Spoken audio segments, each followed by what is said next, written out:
수원 광교 신도시의 호수가 보이는 오피스텔. 그 안에 서 있는 40대 중반 민수 씨는 창문 밖 광교 호수공원을 바라보며 깊은 한숨을 내쉬었습니다. 14억 9천만 원에 샀던 오피스텔이 9억대까지 떨어지며 무려 5억 이상 손해 중이었습니다. 이럴 줄은 정말 몰랐는데 어떻게 5억이나 떨어지지? 며칠 전 유튜브에서 본 부동산 하락 소식과 규제 소식은 그의 가슴을 더욱 무겁게 짓눌렀습니다. 대출 규제와 끊임없이 반복되는 부동산 안정화 대책이라는 단어들은 민수 씨처럼 고점에 영끌했던 사람들에게는 최악의 소식이었습니다. 지난 상승장 40대 중반인 민수 씨네 부부는 수원 광교 신도시의 오피스텔에 거주 중이었습니다. 남편 민수 씨는 광교 테크노밸리에서 고액의 연봉을 받고 있었고 아내는 약사로 광교 중앙역에서 약국을 운영 중이었습니다. 두 사람 다 수입이 넉넉했기 때문에 굳이 부동산 투자에 대한 필요성을 느끼지 못했습니다. 그래서 결혼 이후 쭉 월세 생활을 하고 있었습니다. 돈이야 어차피 벌면 되는 거고 집은 단순히 주거용이라는 인식 때문이었죠. 그러던 어느 날 부부 동반 모임에서 놀라운 소식을 듣게 되는데요. 연훈의 부부 광교 아파트 분양받았는데 벌써 2배 넘게 벌었대. 광교가 미분양일 때 분양받았어야 되는데 아깝다 진짜. 근데 지금도 계속 오르고 있어. 내가 아는 지인은 작년에 샀는데 1년 만에 2억 벌었어. 당시 광교 신도시는 신분당선 광교 중앙역을 중심으로 빠르게 발전하는 지역으로 많은 투자자들이 몰려들었습니다. 신분당선은 광교와 강남을 30분대로 연결하며 광교를 수원의 최상급지로 만들었죠. 그때 광교는 절대 떨어지지 않는다는 말이 공공연히 떠돌았고 아파트 가격은 미친 듯이 상승 중이었습니다. 마침 광교의 호수공원이 보이는 오피스텔인 포레나 광교에 살던 부부는 이왕 살 거면 가장 좋은 곳을 사기로 했습니다. 단지에 위치한 부동산에 들러 월세 대신 매매할 물건을 소개받았죠. C타입의 매매가는 14억 9천만 원. 호수가 보이는 고층 매물은 손댈 곳 하나 없이 고급스러웠습니다. 게다가 층수까지 26층으로 부부의 마음을 사로잡았습니다. 따로 손볼 필요도 없고 투자 가치도 확실해 보여. 당시 부동산 유튜버들은 입을 모아 외쳤습니다. 광교는 수원의 중심이에요. 신분당선과 신도시 인프라로 절대 떨어질 리 없습니다. 민수 씨는 이 말에 확신을 얻었습니다. 부부는 월세 만기 시점에 맞춰서 계약을 진행하기로 했습니다. 보증금과 그동안 번 돈을 모두 합쳐 8억을 마련했고 나머지 6억 9천만 원은 담보대출로 충당했습니다. 2021년 초 드디어 계약서에 도장을 찍었습니다. 현관 비밀번호를 바꾸며 민수 씨는 미소를 지었습니다. 이제 우리도 부동산으로 추가 소득이 생길 거야. 그리고 호수 전망이 좋아서 애들도 좋아했어. 이사 당일 호수뷰를 바라보며 부부는 밝은 미래를 꿈꿨습니다. 이 집은 곧 20억까지 갈 거래.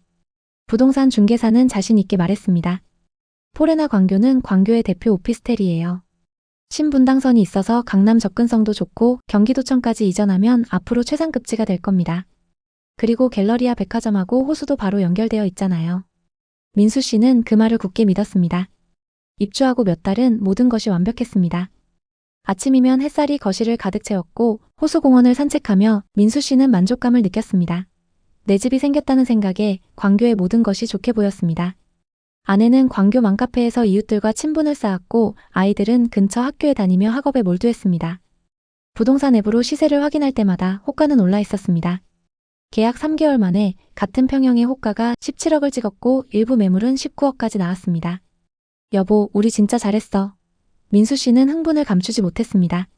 아내는 웃으며 말했죠. 18억은 기본이고 20억까지 갈 거래. 대박이야. 민수 씨는 매일 부동산 앱을 확인하며 흐뭇해했습니다. 3개월 만에 1억이 올랐어. 이 속도면 18억은 금방이야. 부부는 자신감에 차서 또 다른 투자를 고민하기 시작했습니다. 우리 부동산 하나 더 사둘까 봐. 요즘 상가가 유행이던데 상가 사서 카페 임대 줄까? 곧바로 계약했던 부동산에 들러 광교 중흥 S클래스 상가를 소개받았습니다. 여기는 광교 대장 아파트에 지하에 마트도 있고 사우나랑 병원도 많아서 인기가 좋아요. 카페 임대 주면 수익률이 은행보다 훨씬 좋으니까 지금 하나 해두세요.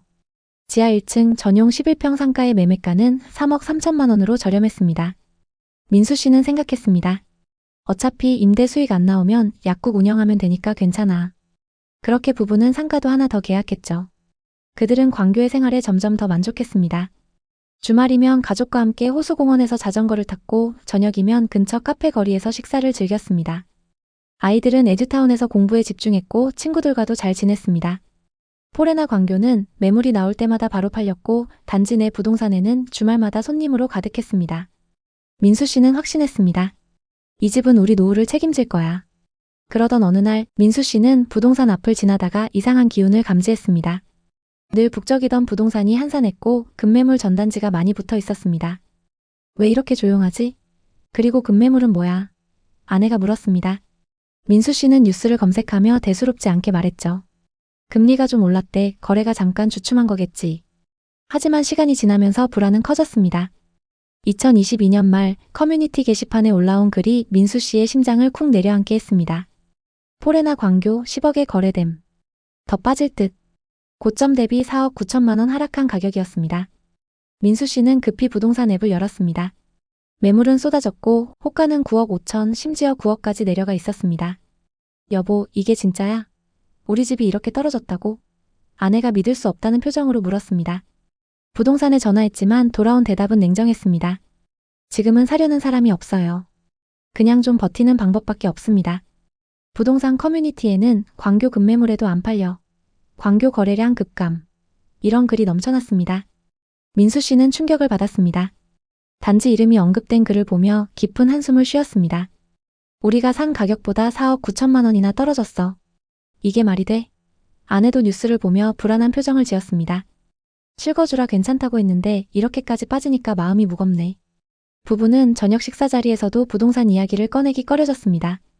침묵이 흐르는 식탁에서 아내가 조용히 물었습니다. 우리 너무 서둘렀나? 그때 너무 막바지에 투자해서 고점에 물린 것 같아. 한 번 더 월세 연장하면서 기다릴 걸 그랬나 봐. 그 말을 들은 민수 씨는 한숨을 내쉬며 대답했습니다.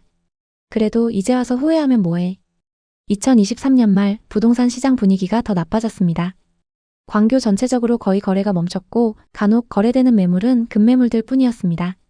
심지어 중흥 S클래스는 공실 천국이었고 부부의 상가도 계속 공실로 남아 있었습니다. 민수 씨는 매일 아파트 거래 금액을 확인하며 한숨을 쉬었습니다. 그때 그냥 월세로 살다가 지금 샀으면. 그리고 상가는 진짜 아니었던 것 같아. 후회가 밀려왔습니다. 아내는 조용히 말했습니다. 그때는 우리도 몰랐잖아. 다들 오를 거라고 했어. 민수 씨는 고개를 끄덕였지만 마음은 무거웠습니다. 그렇게 시간이 흘러 2024년이 되었고 시장은 약간의 반등 조짐을 보였습니다. 민수 씨는 잠시 희망을 품었습니다. 이제 다시 오르는 걸까? 부동산에 전화해서 시세를 확인해봤지만 돌아오는 반응은 여전히 미지근했습니다. 아직 그때 가격까진 회복하지 못했어요. 좀만 더 기다려보세요. 민수 씨는 아내와 마주 앉아 얘기했습니다. 어차피 숫자만 바뀐 거고 우린 여기 계속 살면 돼. 그리고 지금 팔면 손해가 너무 커. 그냥 가격 보지 말고 지내자. 결국 부부는 버티기로 했습니다. 부부는 각자의 일에 집중하고 그 무게를 나누며 살아갔습니다. 힘들지 않아? 민수 씨가 물었죠. 아내는 쓴웃음을 지으며 말했습니다. 힘들지. 근데 이미 돌이킬 수 없어. 그리고 기다리면 언젠간 회복할 거야. 주말이면 호수공원을 걸으며 마음을 다잡았습니다. 민수 씨는 더 이상 부동산 시세를 확인하지 않았습니다. 어차피 안 팔 건데 뭐하러 봐. 가끔 아쉬움이 밀려왔지만 언제까지 후회만 할 순 없었습니다. 그래도 우리가 선택한 거야. 끝까지 살아보자. 민수 씨네 부부는 그렇게 하루하루를 버텼습니다. 광교 신도시는 여전히 매력적인 곳이었습니다. 호수공원의 풍경, 신도시 인프라, 편리한 교통은 여전했습니다. 하지만 시세는 예전만큼 오르지 않았죠. 부동산 전문가들은 광교 신도시의 중장기 전망을 긍정적으로 평가합니다. 강남 판교와의 접근성, 신도시 프리미엄, 그리고 지속적인 개발 호재로 인해 점진적인 가격 상승이 기대됩니다. 그러나 단기적으로는 규제 상황에 따라 변동성이 클 수 있으므로 투자 시 신중한 접근이 필요합니다. 광교 신도시는 투자와 거주 목적 모두를 충족할 수 있는 지역입니다. 하지만 과도한 레버리지와 단기 차익을 기대한 투자는 리스크를 동반합니다. 전문가들은 실거주 목적이라면 현재 가격대에서 매수해도 장기적으로 안정적인 가치를 유지할 가능성이 높다고 보고 있습니다. 요즘 부동산 시장은 예측이 어렵습니다. 어떤 지역은 반등하고 어떤 지역은 여전히 바닥을 기고 있습니다. 2025년 들어서 일부 서울 수도권 핵심 지역을 중심으로 거래가 조금씩 살아나나 했지만 최근 정부의 규제로 단기적인 반등은 쉽지 않을 것으로 보입니다. 실제로 2025년 상반기 데이터를 보면 광교 신도시의 아파트 가격은 고점 대비 15에서 20% 하락한 선에서 거래되고 있습니다. 하락장에 비해서는 많이 오르긴 했지만 아직 고점까진 많이 남아있는 상황입니다. 지금 민수 씨 부부에게 광교의 호재와 장밋빛 전망은 더 이상 큰 의미가 없습니다. 그들에게 중요한 것은 호재가 아니라 지금 이 집에서 어떻게 살아갈 것인가입니다. 부동산의 가격은 단순한 숫자가 아닙니다. 그 안에는 사람들의 감정, 결정, 그리고 인생이 녹아 있습니다. 뉴스는 최고가만 보여주고 커뮤니티는 기회만 이야기하지만 그 사이에 있는 수많은 사람들의 선택은 늘 조심스럽고 때로는 고통스럽습니다. 사람들은 말합니다. 지금 사지 않으면 기회를 놓친다. 광교는 절대 안 떨어져. 하지만 민수 씨 부부처럼 그 말에 기대서 큰 결정을 내린 사람들은 하락장에서 큰 타격을 받았습니다. 그들은 광교 신도시의 아파트를 매수하며 큰 시세 차익을 꿈꿨습니다. 하지만 불확실한 시장과 치솟는 금리 속에서 시장은 흔들렸고 기대는 체념으로 바뀌었습니다. 타이밍만큼이나 중요한 건 감당할 수 있는 수준인지를 스스로 판단하는 것입니다. 민수 씨의 이야기가 비슷한 고민을 하는 누군가에게 작은 경고이자 위로가 되길 바랍니다. 여러분에게 부동산이란 무엇인가요? 최근 정부가 부동산 폭등을 막기 위해 강력한 규제를 하고 있습니다. 이에 따라 급등하던 서울 수도권의 부동산 시장이 주춤하고 있죠. 그런 와중에 여러 가지 전망이 나오고 있는 상황입니다. 올바른 정보를 추려서 전달드릴 수 있도록 노력하겠습니다. 혹시 지금 여러분이 내 집 마련의 꿈을 꾸고 있다면 어떻게 대처해야 할까요? 앞으로 부동산은 끝난 걸까요? 댓글에 여러분의 생각을 자유롭게 남겨주세요.